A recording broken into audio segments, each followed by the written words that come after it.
Амансыздар ма балалар, қалдарың қалай? Балалар, мынандай бір есеп қарастырайық. -10 градус температурада алынған 200 кг қардан 20 градус температурада су алу үшін пайдалы әсер коэффициенті 40% болатын пеште қанша отын жағу керек?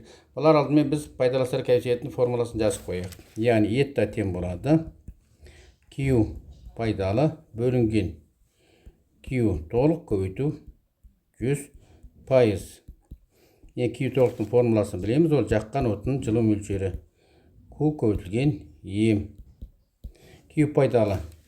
Отын жақты, оның 40%-і қайда жұмсалды? Яғни мұзды қыздыруға, қарымызды қыздыруға, о деген 0 градусқа қызған қарды ерітуге, одан кейін еріген қарымызды, суға айналған қарымызды жылытуға жұмсалды Q3. Енді осыны бір жеке-жеке жазып қояйық. Q1-іміз С қар, ем қар, Т0 минус Т1. Бұл қарды ерітуге, қыздыруға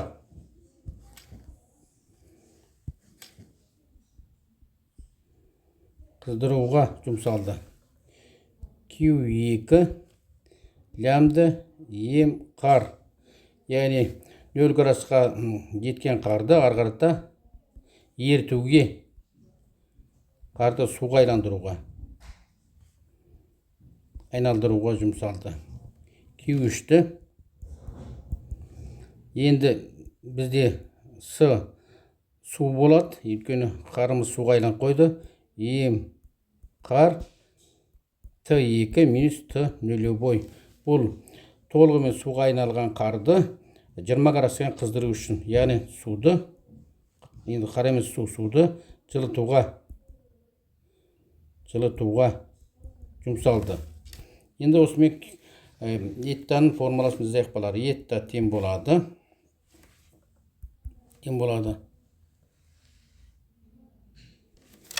Бәрінде ем бар, массасын жақшан сыртына шығарып жіберейік. Сонда С қар Т0 минус Т1 қосу, лямды қосу С су Т2 минус Т0. 100% бар тағы, 100% бөлінген Q көбейтілген ем отын. Бұл біздің 6-шы теңдеу болсын, біздің 7-шы теңдеу болсын. Осы жерден ем отын таба саламыз балалар. Ем отын еттан екен орын ауыстыра саламыз, балалар.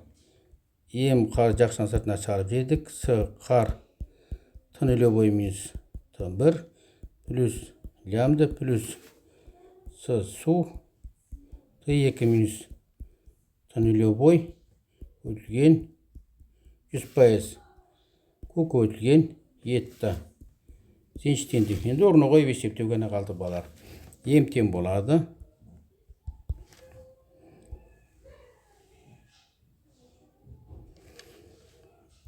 2 көбейтілген 10-2 дәресі килограмм, 2,1 10-3 дәресі джоуль бөлінген килограмм көбейтілген градус, 0-ден -10-ға дейін 10 градус, плюс 33 10-4 дәресі джоуль бөлінген килограмм, плюс 4,2 10-3 дәресі джоуль бөлінген килограмм көбейтілген градус, көбейту 20 градус, көбейтілген 10-2 дәресі пайыз, бөлінген 10-7 дәресі джоуль бөлінген килограмм көбейтілген градус, көбейтілген 40 пайыз. Дәрежелерін шығарайық балар. 3, 4, 4, 4 жақшан сыртына шығады. 4-теу, 6-тау, 8, 7-теу, 8. Дәреже қалған жоқ. Енді жолдар жолмен қысқарды. Градуспен градус қысқарады.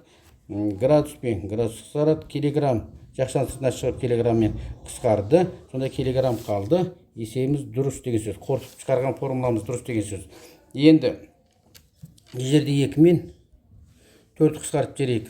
Сонда бізге қалды 4,12-ні 2-ке көбейтіп 28 4,12 көбейтем 2 қосам 33-ке қоссам 2-ге бөлем 2 бөлем 2 22 килограмм, 21,7 килограмм, жоқшамен 22 килограмм деп алсақ бала. Сонымен бізге ем теміраз 22 килограмм отын жағуымыз керек екен. Осымен бала сабағымыз аяқталды. Қош сау болыңдар.